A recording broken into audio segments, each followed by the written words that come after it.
It seems that the worst thing a woman can do to the man she claims to love is betray that love by cheating on him. Mark Hurley thought about this as he sat alone in the dark. Just a few hours ago, he thought he had it all: a great job in a good company with good pay, a nice home, and a loving wife. He still had the first two, but the third was different. He thought about his life with Allison, his wife of almost 5 years. He met her shortly after she joined the company where he works, the Marcus Financial Group, a company that helps small businesses with their finances. Like many others, she started out in administrative support, handling all the little clerical tasks that needed to be done in their business transactions. From there, she became an executive assistant to Jake Marcus, his boss, about 7 months ago. It's no coincidence that Jake's last name is Marcus. His grandfather founded the company decades ago and passed it on to his son, Alan, the current CEO. Alan brought his son, Jake, into the business after he graduated from college a couple of years ago and started it like everyone else so he could learn the ropes. He did, and was quickly promoted to his current position as regional manager, reporting only to Alan and the board of directors. Of course, at some point Jake would become CEO, but that was still a long way off. Mark loved and respected Alan. Alan was something of a father figure to him and helped him transition back into civilian life after being wounded in Iraq. They met while Mark was undergoing physical therapy. Alan had just finished a meeting with the facilities board and stopped to watch a Marine veteran train. Alan saw something in Mark and bought him lunch that day. They discussed many things during this lunch, and Alan was surprised to learn that Mark had completed his 4-year business degree just days before being deployed to Iraq.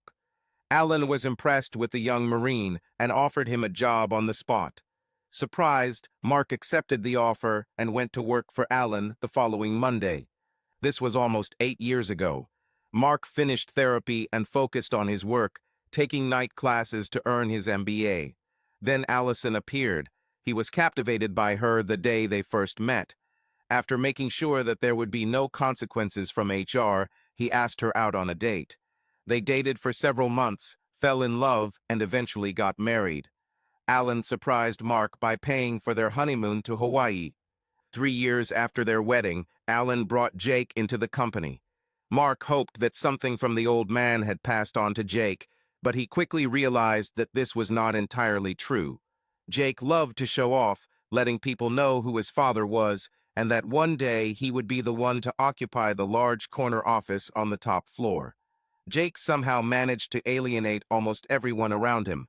One day, Alan talked to Mark about his son and expressed the same concerns that Mark had heard from others. "You know, I'll have to make him a regional manager at some point, Mark," Alan said. "I know," Mark said. "I'm counting on you to be an example. Maybe you can help Jake transition into office," Alan said. "Can you do it?" "I think so, Alan," Mark said. "It won't be easy, though." "What's your honest opinion of him, Mark?" Alan asked. "Don't deceive me. Forget that he is my son. Tell me straight." "Okay, I'll tell you," Mark said. "He's too opinionated to be effective, in my opinion. He refuses to listen to others, spends too much time flirting with girls, and likes to throw his name around. Allison tells me he's a walking problem for every woman in the office. He not only loves to pursue women, but also to brag about it." Alan shook his head. "I was afraid of it," he said. "His mother spoiled him since he was born, allowed him almost everything. I was hoping that getting him involved would help him grow up a little. I'll talk to him." "So when is Bill going to retire?" I asked. Bill Collins, the current regional manager, worked for the company for many years and was loved by everyone. He had long talked about retiring and bought a home in northern Idaho so he and his wife could retire in the country while he was still young enough to enjoy life. "Within the next 6 months or so," Alan said. "He's determined to do it. Personally, I don't blame him." Alan left the office, promising to stay in touch. Mark knew he would keep his promise. There were other things Mark noticed about Jake that he didn't tell the old man. After thinking about it, he realized he probably should have. Bill retired a few months after this conversation, and Alan promoted Jake to his position. Jake quickly began making changes. Some of them were good, but Mark wasn't so sure about others.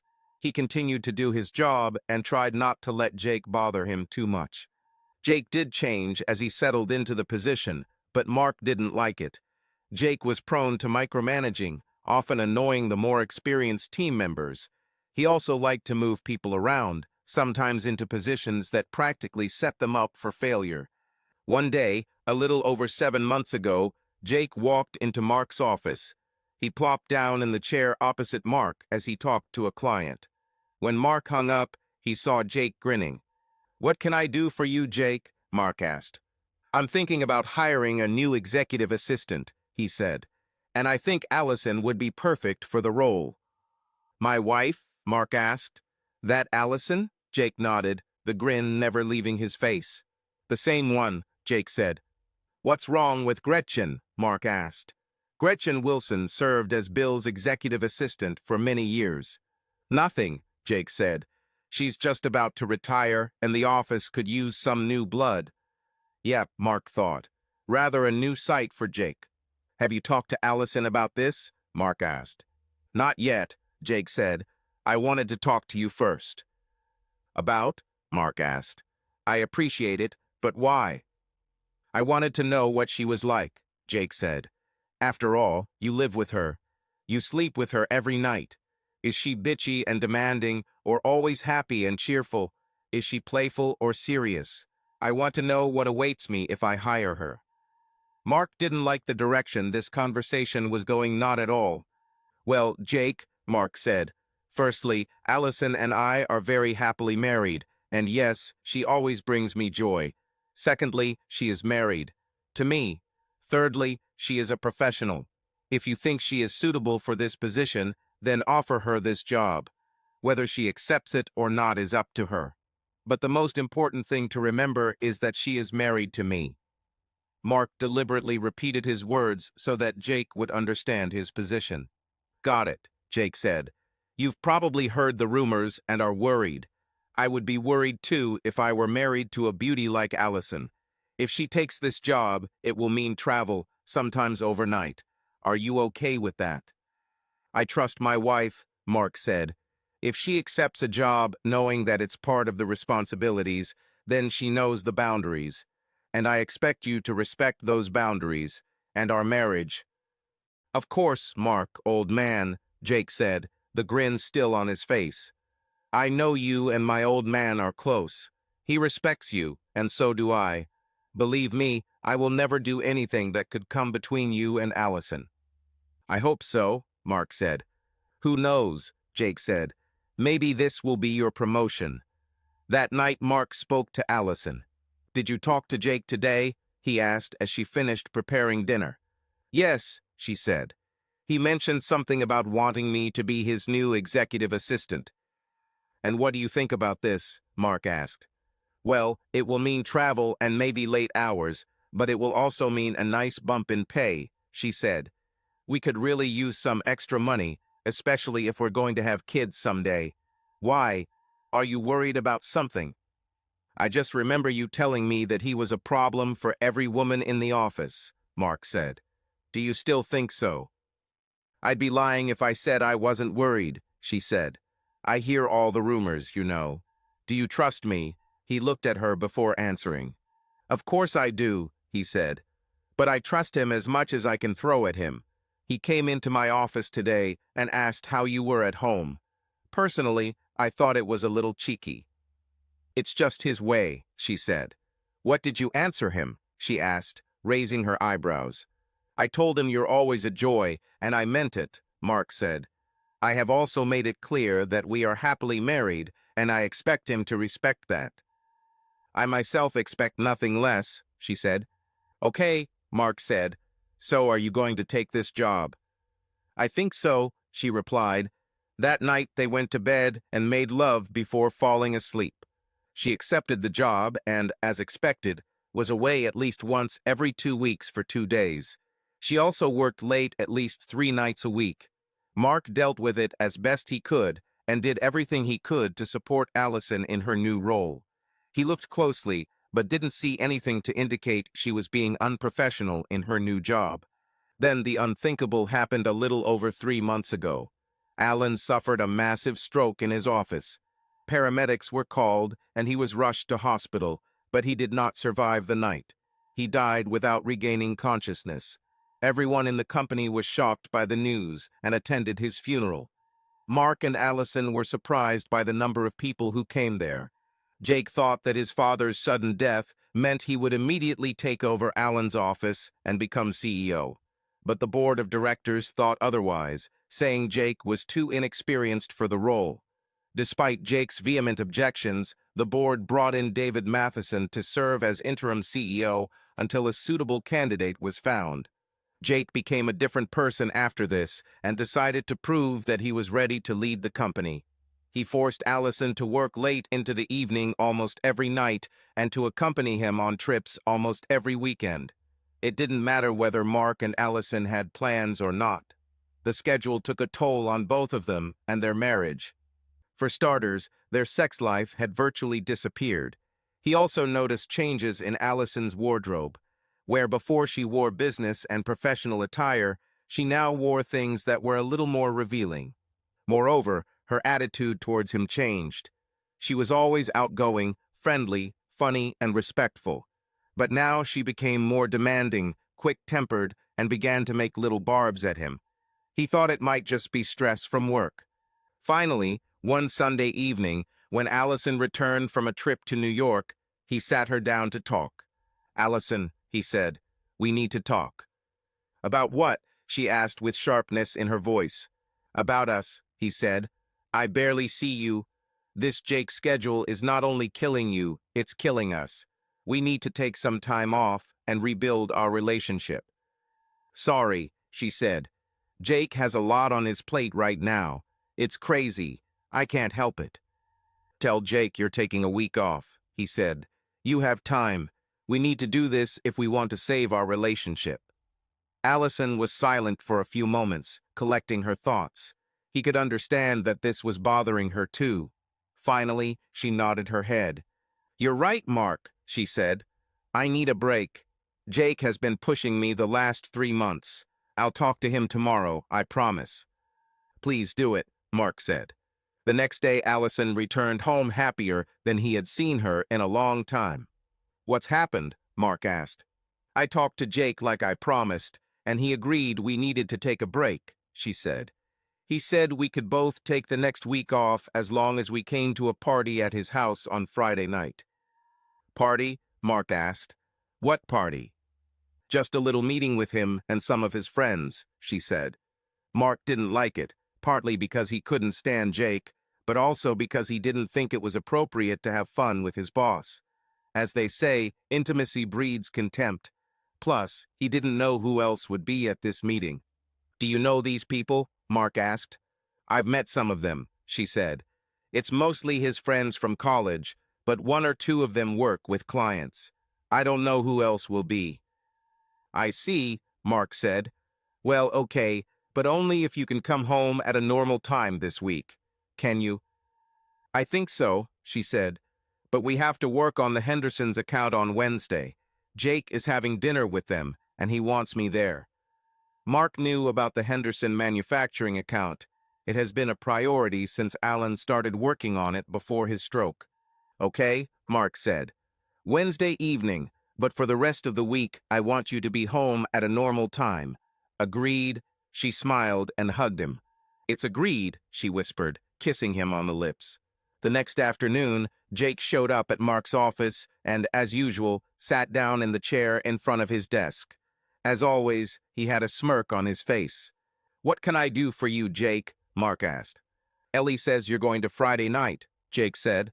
"Ellie?" thought Mark. Where did this come from? He called her that once, and she made it clear that she hated the name. "Yeah, we talked about it a little last night," Mark said. "As long as she gets home on time for the rest of the week, and that we take next week off to repair our relationship." "Of course," Jake said. "We're having dinner with the Hendersons on Wednesday, but I promise there won't be any late nights the rest of the time." "What kind of party will it be?" Mark asked. "And who will be there?" It's just an informal meeting, Jake said. A few of my old friends from college will be there. One of them works for a client, but nothing fancy. Come in casual clothes. No need to bring anything, except Ellie, of course. Mark took note of this and nodded. Jake wasn't finished.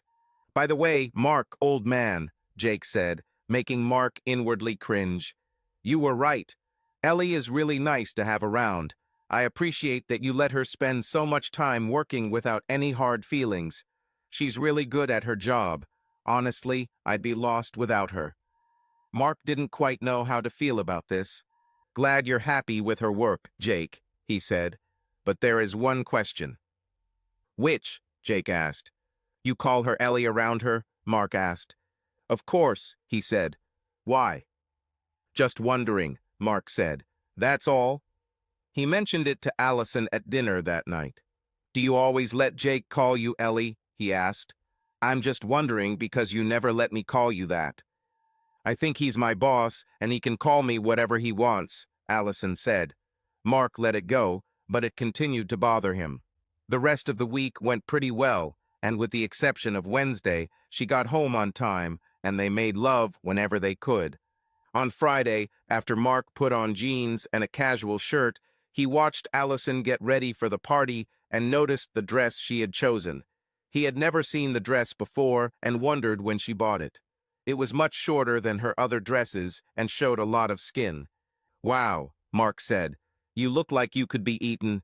Maybe we should stay home and play. She smiled. No, she said, after we get back. By the way, where did you buy this dress? Mark asked. I've never seen it. It certainly doesn't look everyday. I bought it last time we were in New York, she said. Jake asked me to wear it tonight. Of course, he thought. Be careful, Mark said. Someone might get the wrong idea. She giggled. I don't think so, she said. Everyone knows their limits. We better know, Mark said, hugging his wife. He tried to kiss her, but she waved him off. Later, she said, I don't want to ruin my makeup. They drove to Jake's two-story townhouse, located in a rather posh part of town, and rang the doorbell. Jake opened the door and invited them inside. 3 other young men around Jake's age entered the living room, and Jake introduced them to Mark. Guys, this is the man of the hour, Mark Hurley, Jake said with a big smug smile on his face. Mark, this is John Whitehead, George Franklin, and Alan Jenkins. Alan, by the way, works for Henderson. Mark shook hands with all 3 and wondered what Jake meant by calling him the man of the hour. He also wondered why Jake didn't introduce Allison. Did she already know them? Jake turned his attention to Allison. Oh my God, Ellie, you look so damn hot in that dress, he said. I knew it would. Doesn't she look damn hot, guys? He asked, turning to the other 3 men. They all nodded, their tongues almost dragging along the floor. Allison smiled and turned around as if she was modeling a dress for them. They whistled approvingly.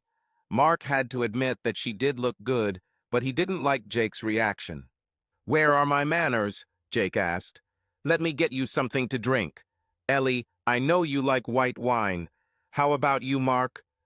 I'd like white wine too, Mark said. I haven't been drinking much lately. I have a low tolerance for alcohol. Mark didn't actually have a low alcohol tolerance. The truth was that he could probably get these guys blackout drunk. He practically stopped drinking years ago when he was in the Marines.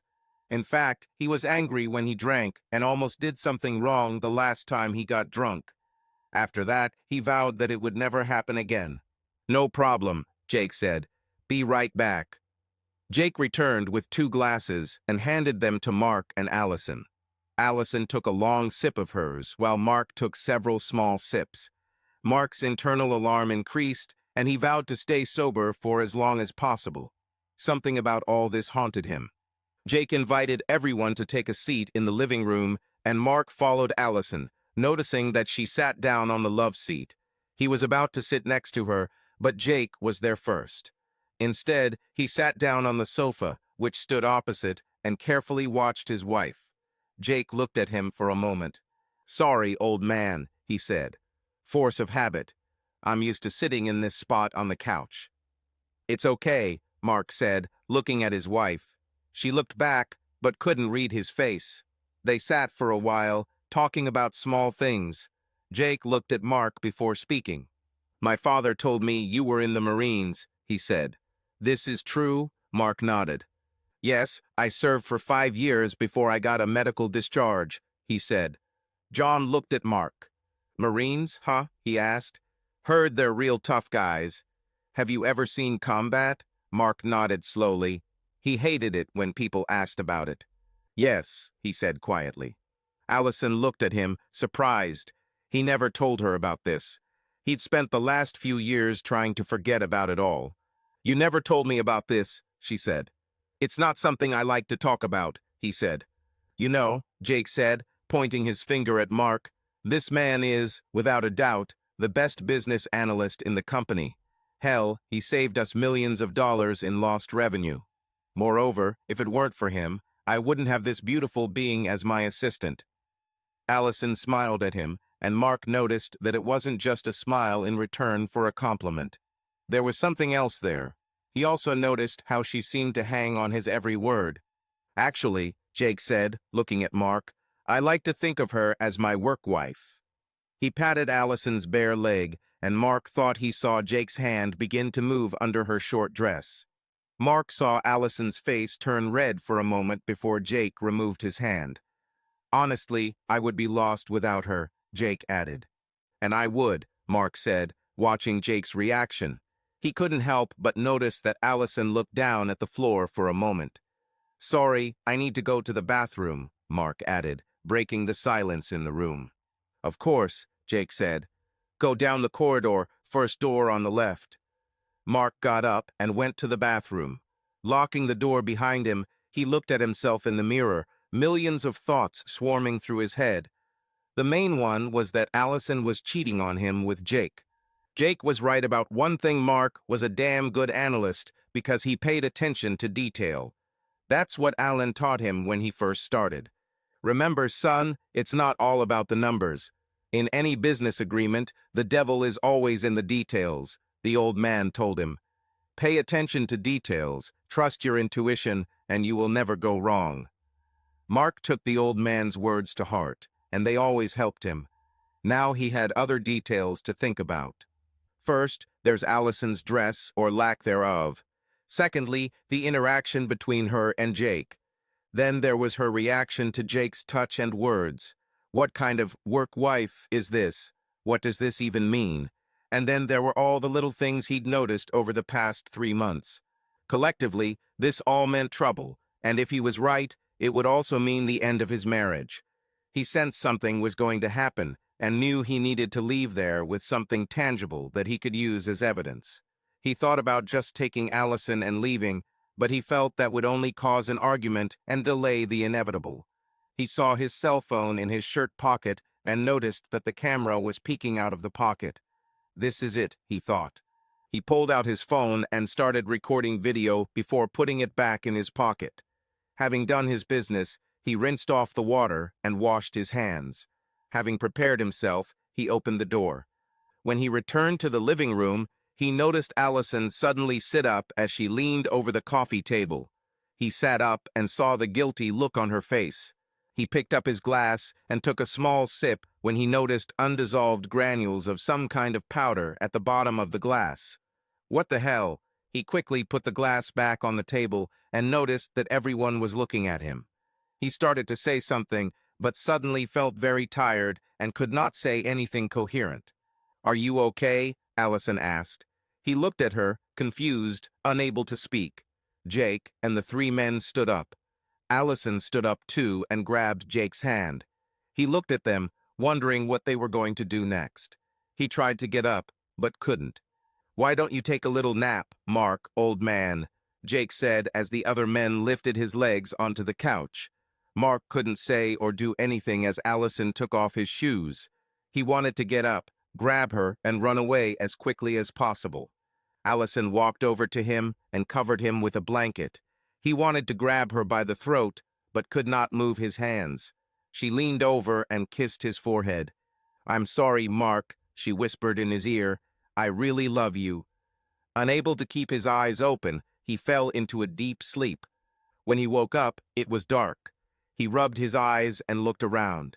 No one seemed to be conscious. He listened and heard only snoring coming from above.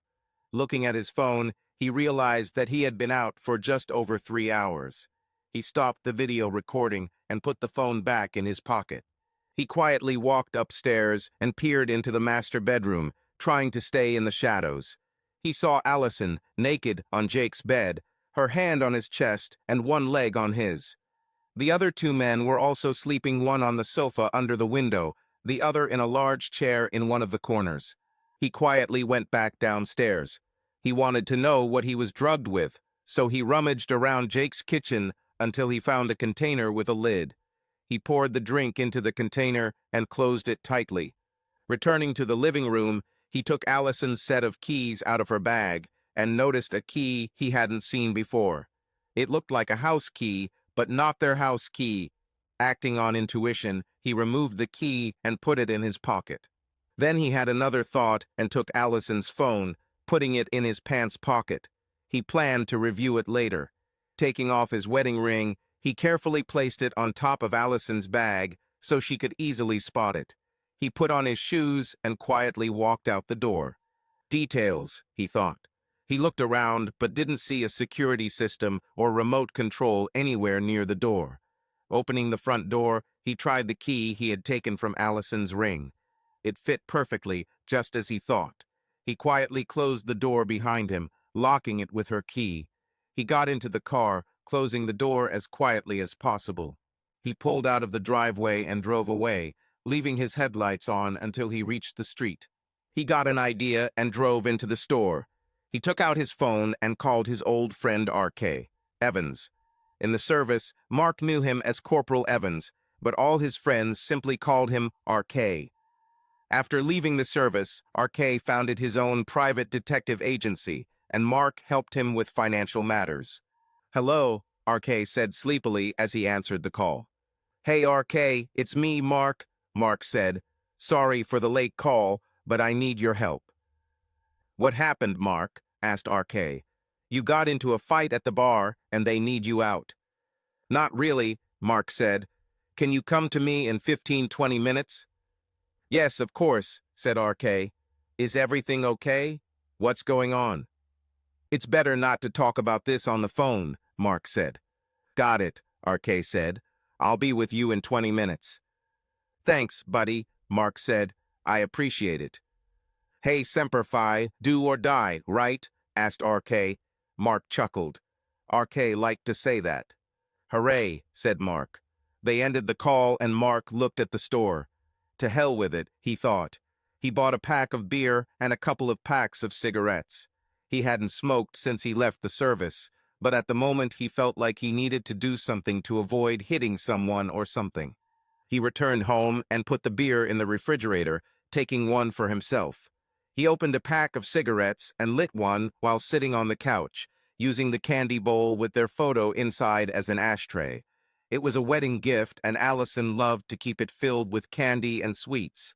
He didn't care if Allison complained about the smell, especially after what happened earlier. At that moment, he heard the doorbell and saw that it was R.K. He invited his old friend inside and offered him a beer. "What's wrong, buddy?" R.K. asked as he opened his beer. Mark told him what happened earlier in the evening. "Damn it," R.K. said when Mark finished. Mark handed him a container of wine with something mixed in it. "Can you analyze this?" he asked. R.K. nodded. "Yes, but the results won't be out until Monday or Tuesday," R.K. said. "I also want everything you can find out about Jake Marcus, John Whitehead, George Franklin, and Alan Jenkins," Mark said. "I understand that Jenkins works for Henderson Manufacturing. I don't know who he works with." He took out his phone and found a video of those who were in Jake's house. "Here's a photo of them. I know it's not the best." "Got it," R.K. said. "Do you want surveillance inside their house and yours?" "Yes, if you can," Mark said. "I have the key if you need it. I didn't see the security system, but that doesn't mean anything." R.K. took the key and looked at it. "No problem," he said. How did you get it, by the way? I took it from Allison's ring, Mark said. RK nodded. You realize you probably won't be able to use the video from their house as evidence, right? Asked RK. I thought so, Mark said. This is personal. I don't care about the legal aspects right now. Got it, RK said. Mark gave RK a spare key to his house. Here is the key to my house, said Mark. He wrote down the 4-digit code and gave it to RK. And this is the code for my security system. I don't think I'll need the key. If you want, I can install the equipment while I'm here, RK said, handing back the key. High-definition audio, everything. Heck, I can even record conversations on your landline. Do it, Mark said. How much will it cost me? Don't worry about it, RK said. You saved my life in Iraq. It's the least I can do for you. Thank you, old friend, said Mark. At least let me cover your expenses. Okay, if you insist, RK said. What else do you have? You showed me part of the video you took. Let's watch the whole thing and see what we can find. Mark turned on the video and started it from the beginning. They could see when the substance began to affect Mark. The camera captured the moment he lay down on the sofa and then showed 4 people looking at him. They heard Allison ask if he was okay, and Jake told him to take a nap. Then they saw Allison lean over and whisper something in his ear. Mark remembered this, but could not remember what was said. Okay then, Jake said. Let's go upstairs and start the real party. Yay, Allison said, heading up the stairs. The camera did not record any movement, but sounds of sex were heard coming from the bedroom. Mark finished the video and put his head in his hands. RK placed an encouraging hand on his shoulder. I know this will be hard for you, but we will help you through it, he said. Mark nodded. Thank you, RK, he said. What are you going to do? Asked RK. I'm divorcing her, no questions asked, Mark said. Got it, RK said. Why don't you get out of here for a few days and let me and the boys handle it? What are you going to do? Mark asked. It's better for you not to know, said RK. All I can say is that we just witnessed a criminal conspiracy. If this works out, someone will end up in jail. But we need to get you out of here for a while. But I can help you, said Mark. RK shook his head. No, he said. You're in danger now, and the last thing we need is for you to attack one of them. Remember old Sergeant Johnson. He's retired and lives in Vegas now. He owed me a few favors. He said he'd get you settled. If I ever want to visit Vegas, I'll call him and see what he can do for you. Mark nodded. Okay, he said. Let me set up the audio and video surveillance equipment here, and then I will leave. You must remain calm. Understood? Mark nodded. Thank you, RK. You're a good friend. I appreciate it, Mark said. RK smiled. Semper Fi, brother. Do or die, RK said. Hooray, said Mark. He went out onto the back porch with a beer while RK installed audio and video surveillance equipment in the living room and bedrooms. RK also connected a landline phone. He set up the system so that all audio and video were stored on a cloud server that could be accessed from anywhere on the internet. When he was finished, he gave Mark the server address and credentials to access the files. He also showed Mark a switch that would allow him to turn the surveillance system on and off. I'll call Johnson tomorrow and let him know what he says, RK said. One way or another, we'll get you out of here. Don't do anything stupid, okay? Got it, RK, Mark said. I hope so, Mark, he said. Hold on, my friend. I'll be in touch. I will, RK, Mark said. Thank you again for everything. After RK left, Mark turned on his computer and opened his bank accounts. He still had one of the accounts from before the wedding registered in his name only. Since marrying Allison, he had put 10% of his income into this account as an emergency fund. He hoped to use the money for the cruise as a surprise for Allison, but those days are over. He transferred half the funds from their joint account to his old account, then paid off and canceled their joint credit cards. He still had a card in his name from his old account. With that closed, he packed enough clothes to last him for a few days and threw the suitcases into the car. Returning to the house, his gaze fell on the wedding portrait hanging above the fireplace. Allison looked so beautiful in her wedding dress that day. He was the happiest man on earth and thought he had won the jackpot. But not anymore. Full of rage at her betrayal, he took a large hunting knife and cut the portrait. Once he was done, he looked around and took down all the photos that included Allison. They were all thrown into the fireplace. He went upstairs and pulled her wedding dress out of the closet, then threw it into the fireplace. He thought about burning it all right away, but decided to wait. At that moment, he was overcome with blind hatred for her, and he wanted her to personally see their marriage burn down. Then he had another idea. Taking a bottle of beer, he sat down on the sofa again and picked up the phone. He emailed the video to himself and checked it on his laptop. He wrote a very carefully worded letter to each board member and David, the interim CEO, detailing what had happened. He remembered what Alan had told him earlier. The council will not respond to threats, but they will respond to thoughtful analysis of the situation. He didn't know David very well, having only spoken to him a few times, but he hoped he would be as reasonable as the council members. Without threatening anyone, he reminded the board that Jake, as a manager, was required to act in accordance with the moral clause of his employment contract, and his actions, along with the actions of his wife, were exactly what the moral clause was written for. He also reminded them that their actions were not only criminal, but could also cause lawsuits and a scandal that could easily destroy Marcus Financial. He reminded them of his time with the company, telling them of his great respect for Alan. He said he hoped they would do the right thing. He reread the letter several times, editing a few words here and there.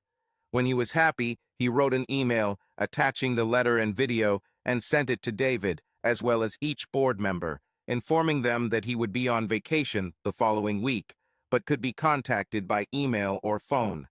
He assumed he wouldn't hear back until Tuesday and planned to leave the area by then.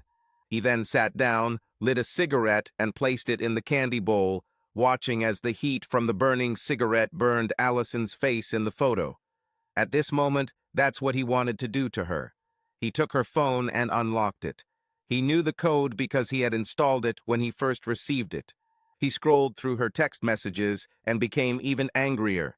It seemed like she and Jake had been sleeping together for at least the last 6 months, but it was only in the last 3 months that Allison started openly disrespecting him in front of Jake.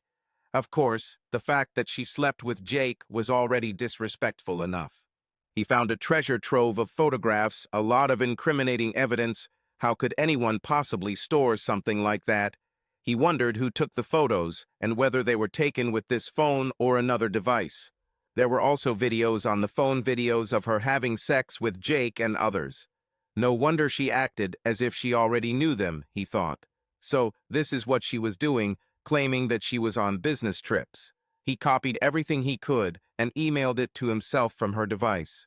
By then, he had drunk 6 bottles of beer and smoked half a pack of cigarettes, extinguishing them on her face at the bottom of his plate. He looked outside and saw that the sun had already begun to rise. Soon, he thought, she would wake up and realize that he was gone.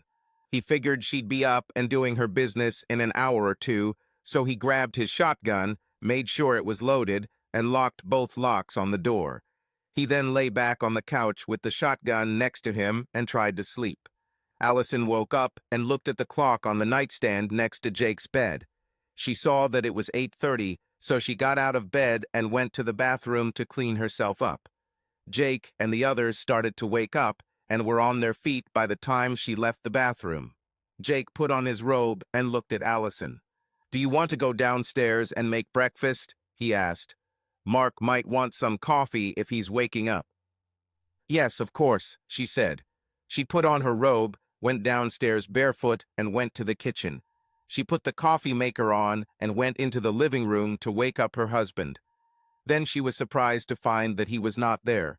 The Afghan she had thrown over him was discarded and his shoes were gone. She ran around the first floor, thinking that perhaps he was in the bathroom, but he was not there. Looking out the window, she realized that their car had disappeared. She turned and saw his ring lying on her bag, which was lying on the coffee table. "Oh shit," she gasped. She ran upstairs, screaming. Jake stopped her as she ran into the master bedroom. "What's happened?" Jake asked. "He's gone," she said. "What do you mean gone?" Jake asked. "He's gone, damn it," she screamed. "He must have woken up in the middle of the night and left. He took the car and left his wedding ring." "Damn," Jake said. "You better call him and try to find him. Tell him he should come and pick you up." "Okay," she said, running back downstairs. She put Mark's ring in her bag and started looking for her phone, but it wasn't there. She was sure she had brought it with her last night. She never went without it. By then Jake was already downstairs. "My phone is missing," she said. "It's no big deal," Jake said. "Use your home phone." "You don't understand," she said. "I never go anywhere without it. It's full of texts, as well as photos and videos you sent me. If he found it, he's probably already seen everything." "Don't worry," Jake said. "We need him to come here. The boys and I will take care of the rest. Now call him." Allison nodded and picked up the phone in Jake's living room. She nervously dialed Mark's cell phone number, hoping he would answer. "Hello," Mark said when he answered. He sounded like he had just woken up. "Mark, honey, it's me," she said. "What do you want?" he growled. Allison recoiled. He had never spoken to her like that before. She realized that he must be very angry. She didn't realize how much. "Mark, honey, you weren't there when I got up, and I was worried about you," she said. "Are you okay?" "Why the hell do you care about me, bitch?" he asked. "Honey, I need you to come and pick me up from Jake's house," she said. "Can you do this for me, please?" Mark laughed out loud. "Go to hell," he growled. "Yesterday I may have been a fool, but now I am not, and you will never again be able to call me dear or beloved or anything else." "Mark, please don't be mad at me," she begged. "I really love you." "Yes, of course," Mark said. "Tell me something new." "Mark, we need to talk," she said. "Damn it, you're right," he said. "Then I need you to come to Jake and pick me up," she said. "We can discuss this on the way home." "Wrong answer," he said, causing her to recoil again. "No way in the world am I going there. If you want to go home, walk or call a taxi. The only thing we need to discuss is how we will divide all the property." "What do you mean, let's split it?" she asked. "This is what usually happens in divorce," he said. "I don't want a divorce," she said. "Please, can't we get over this?" "I also didn't want to be deceived and cheated on," he said. "Just come home if you want to talk. But I warn you, don't let Jake or any of the others take you home. I'm armed, and if any of them show up at my house, I'll use it, I swear to God. You got me." Okay, I'll call a taxi," she said. "Do it," Mark said, "and make sure you have cash or a bank card." "Why?" she asked. "Because your credit card doesn't work anymore," Mark said. "Why doesn't my credit card work anymore?" she asked. "Because I canceled it last night," he said. "Oh," she said quietly. "By the way, do you happen to know where my phone is?" "Yeah, it's here on the coffee table," Mark said. "Interesting collection of photos and videos, by the way. Now I know what you and that idiot have been doing for the last 3 months when you claim to be on business trips. They will really help me in my divorce case." "Oh God," she whispered. "Mark, I'm so sorry," she said. "I never meant to hurt you." "Shut up and save your useless excuses for someone who cares," he said. "Now, if you want to talk, do it now while you can, and come alone." "I'll be there, Mark," she said after ending the call. Putting down the phone, she looked at Jake. "So what?" Jake asked. "He won't come," she said. He said. "He said I should come and talk to him." "Okay," Jake said. "We'll take you there." She shook her head. "No," she said. "He's armed, and he said don't let any of you show up. I think he really means it. You didn't hear him. I've never heard him so angry in my life." Jake thought for a moment, then walked into his office. He returned with a syringe in his hand. "Here's what we'll do," he said. "Put this in your bag. Call a taxi and we'll follow you to your house. The first chance you get, you open the lid and inject it into his arm, all of it. Then call me. We'll be there." "What is this?" she asked. "This is a special mixture I made for him," Jake said. "It works pretty quickly. Don't worry, it won't hurt him." He handed her the syringe and watched as she carefully placed it in her bag. "Okay," she said. "Just promise me you won't hurt him." "We'll try," Jake said. "Really, guys?" he added, looking at the three men, who laughed. He turned back to Allison. "Go call a taxi." She made an appointment with the taxi driver in half an hour and went upstairs to finish getting ready. When the driver arrived, she got into the car and drove away. Jake and his three friends got into his car and followed Allison, parking about a block from her house. None of them paid attention to the white van parked on the street in front of Jake's house. A few minutes after speaking with Allison, Mark's phone rang again. He saw that RK was calling, so he answered. "What's happened?" he asked. "Just wanted to let you know that my guys intercepted a conversation between your wife and her accomplices," RK said. "What?" Mark asked. "How?" "The wonders of modern technology, my friend," he said. "You'd be surprised what we can do these days with a parabolic microphone. Anyway, your wife called a taxi and her boyfriend will be following him. They plan to inject you with something and kidnap you. Whatever it is, it's in her bag. Apparently, she's going to inject you with it the first chance she gets. My guys will be keeping an eye on Jake and his team when they leave." "Damn," Mark said. "Yes," said RK. "Anyway, be careful. I'll text you when they come out. Turn on the surveillance equipment when she gets there, and I'll keep an eye on it. I'm only a few houses away. I'll call the cops when the time comes. Be prepared." "Okay," Mark said. "Thank you." He waited and received a message about half an hour later. "They are on their way." "Showtime," Mark said to himself.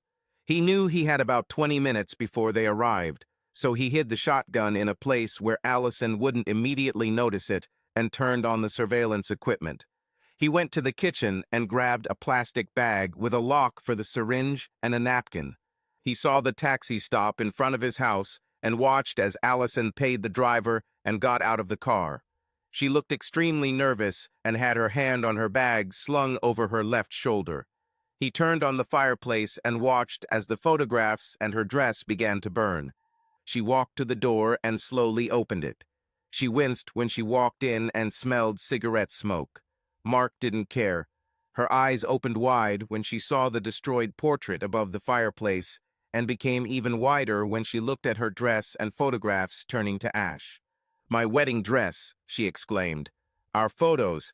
Mark, why are you doing this?" Tears rolled down her face, but it didn't bother him.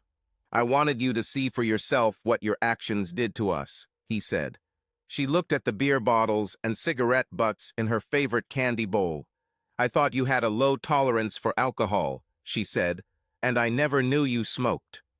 "I used to smoke, but I quit," he said. "As for the other thing, the truth is that I become a real villain when I get drunk. I made the decision to never get drunk again. Just like you made the decision to become Jake's whore." "Oh God, Mark," she said, crying. "What have I done?" "You tell me," he said. "What happened to you? You were the sweetest, kindest, most level-headed woman I've ever known. Who are all these men you slept with?"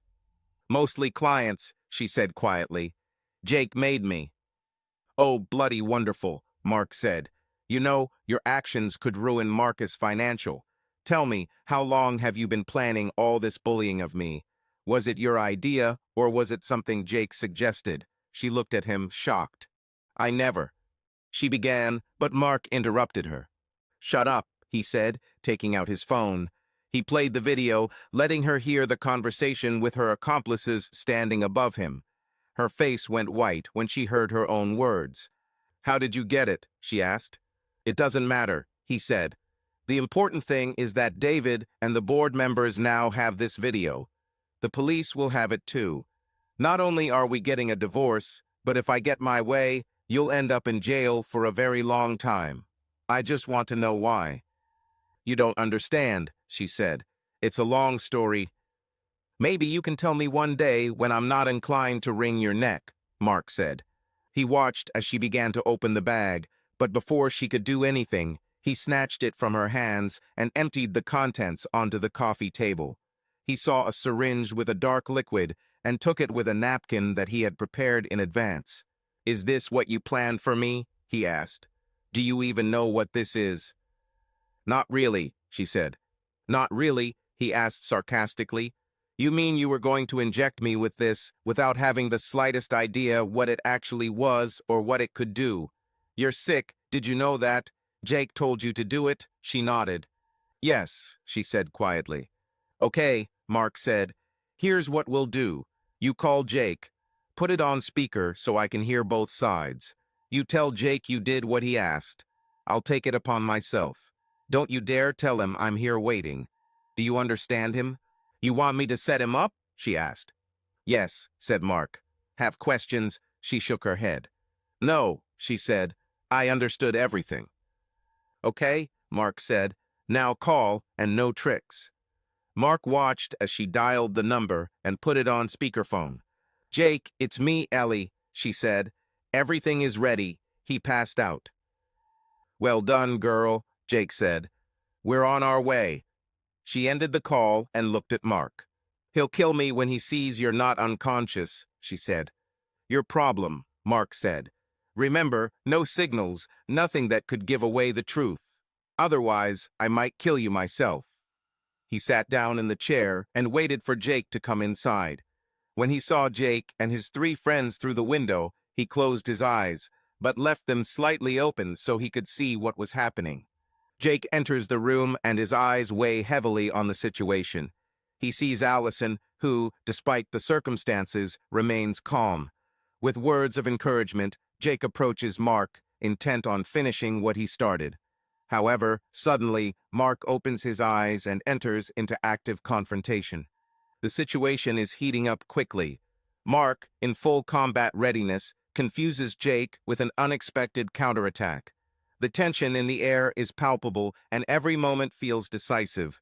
But then other participants in the events burst into the room, and it seems that the balance of power will be restored again.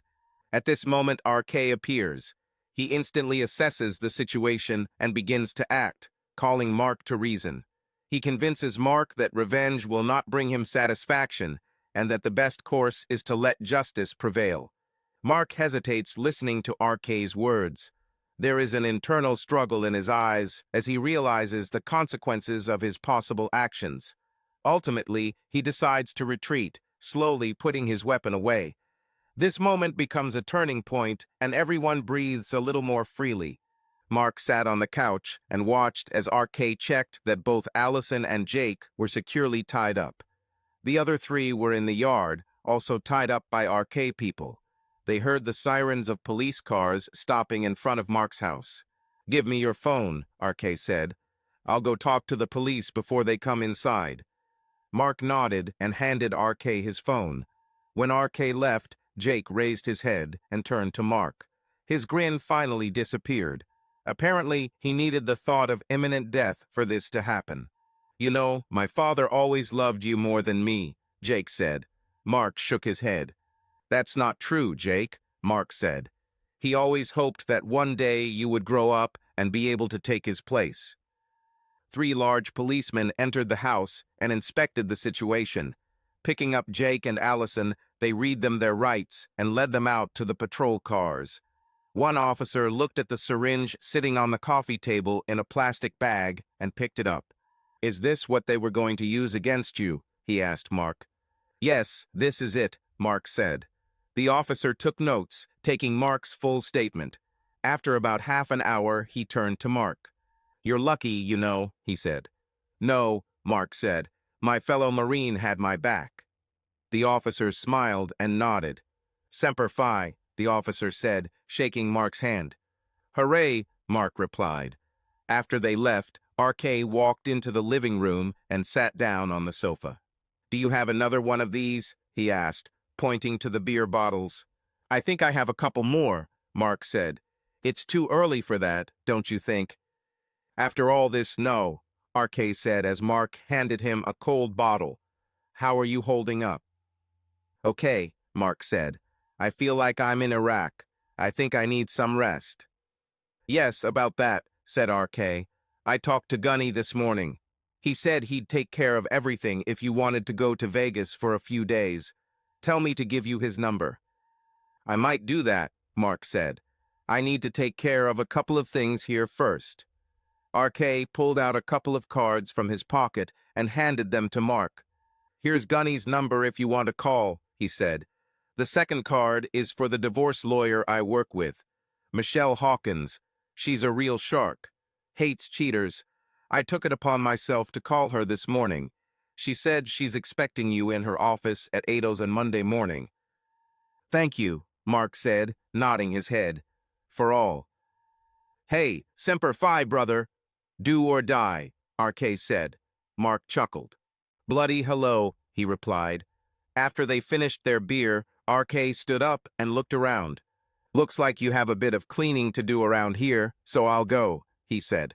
See you later, friend, Mark said. I'll go get some surveillance equipment later. RK left and Mark started cleaning the house. That night, he received a call from David Matheson.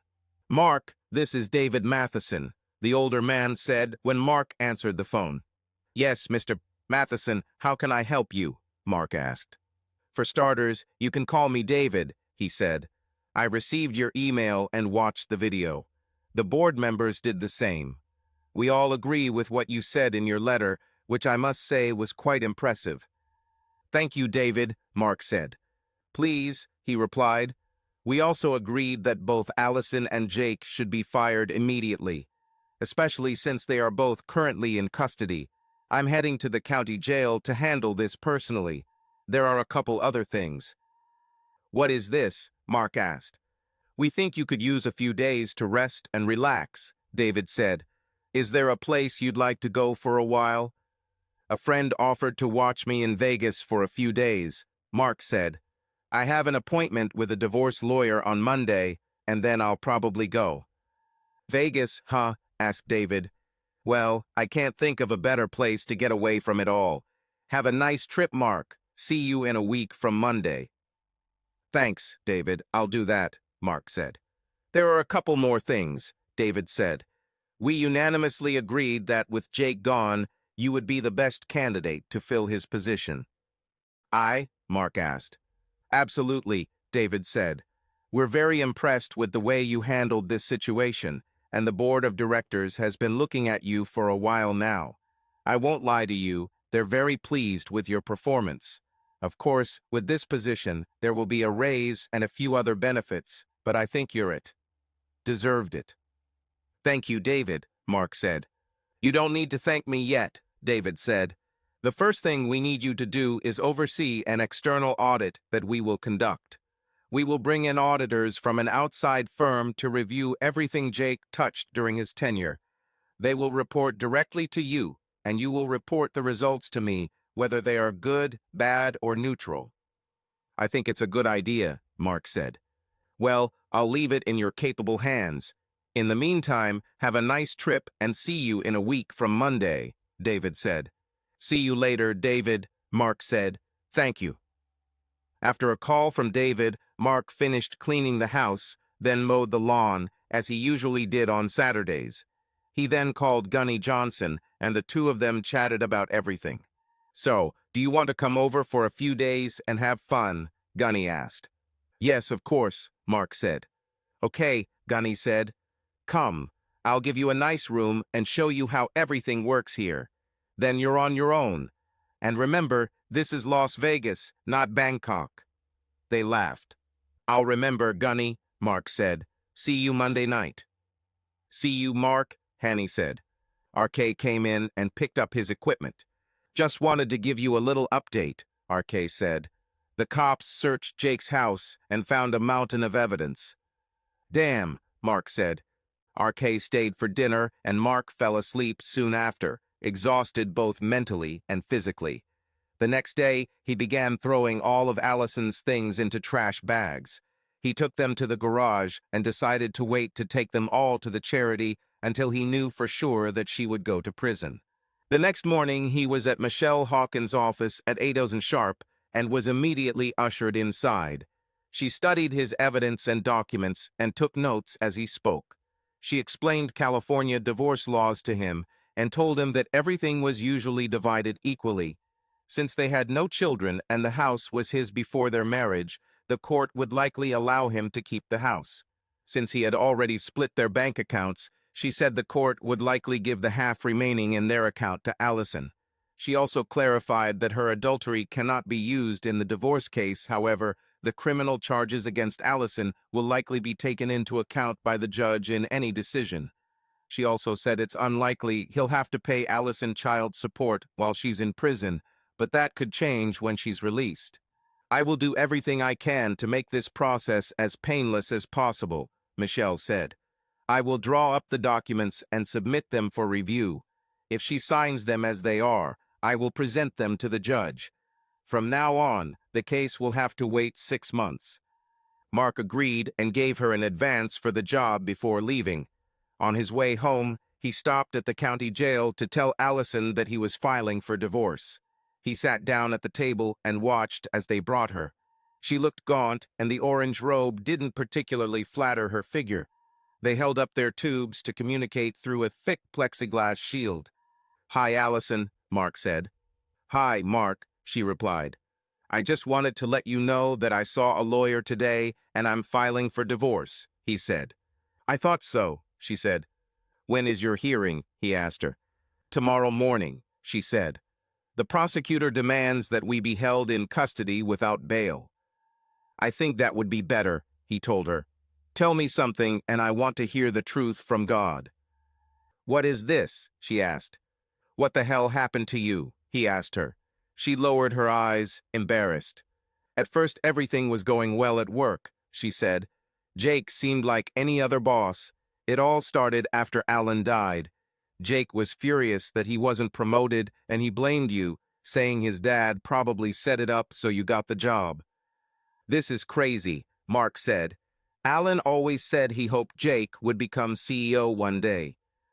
"I know," she said. "We went to New York that weekend, and that's when it all started. We were at a club with some of our clients, dancing and drinking. Nothing too wild. Yes, I flirted a little, but I didn't think I was going out of line. Suddenly, I started feeling really good, and before I knew what was happening, I found myself in bed with 2 other guys Jake joined later." She paused for a moment before continuing. "The next morning, I realized what had happened, and I felt very guilty," she said. "Then Jake showed me some photos and videos he took and said I had to do whatever he wanted or he would show them to you." "So he was blackmailing you." I'm not surprised," Mark said. "Do you think you can ever forgive me?" she asked. He chuckled before answering. "Not just no, but damn no," he said. "You cheated on me with that bastard and God knows who else. You're crazy. Don't even ask so we can be friends." "I understand, Mark," she said.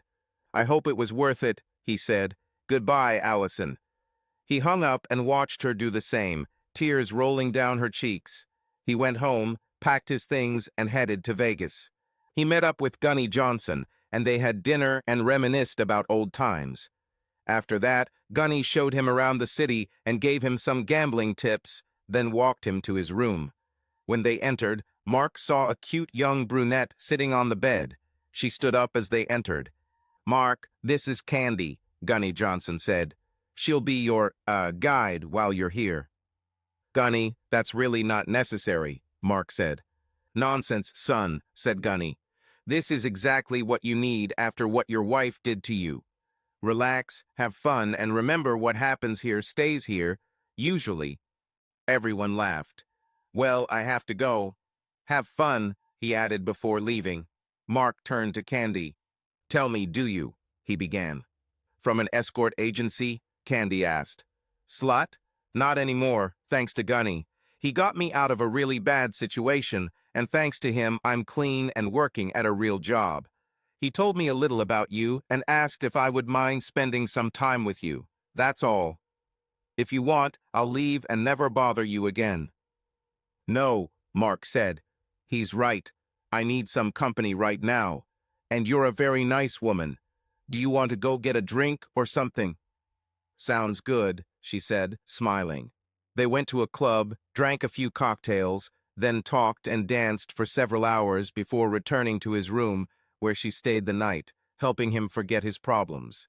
The rest of the week went more or less the same, and by Friday he was ready to go home and get on with his life. Candy didn't want to let him go, but she understood. She gave him her phone number and email address in case he ever wanted to contact her. He liked her, but he didn't think it would ever develop into a full-fledged relationship. She was much younger than him and had her whole life ahead of her. Still, he thought, who knows? He returned home with a smile on his face, memories of Candy running through his head. When he returned, he learned the latest news about Allison and her accomplices. The judge, after seeing the evidence presented by the prosecutor, ruled that all of them would be held without bail. He also received confirmation from Michelle that Allison had been notified of the divorce filing. According to Michelle, Allison signed them immediately and the documents were filed in court. In 6 months, he will be free of her forever. The following Monday, he came to work to find that all his belongings had been moved to Jake's old office. Everyone welcomed his return and wished him luck in his new position. He settled into the new office and met with the external auditors. He placed them and met his new assistant, Marcia Bodine. He had known her since she joined the company several years ago. He liked her. He knew that she was married and received high ratings from her previous managers. She also knew about his situation and tried not to mention it. The audit revealed many inconsistencies in Jake's documentation. For starters, he falsified his travel reports on several trips he took with Allison. The auditors then discovered that Jake had mismanaged some of their clients' accounts. This was immediately reported to the Securities and Exchange Commission (SEC), and Jake soon faced federal charges. Mark and David spent a lot of time in the following months cleaning up the mess Jake left behind. Luckily, they didn't lose any clients due to their prompt response, but they did have to have some very awkward discussions with other executives who were clearly unhappy. Meanwhile, Mark kept in touch with Candy, mostly by email. Eventually, she told him that she had met someone, and they were getting pretty serious about each other. He was not surprised and wished her all the best. At the same time, Allison and Jake's trials dragged on as charges were added and motions were passed back and forth.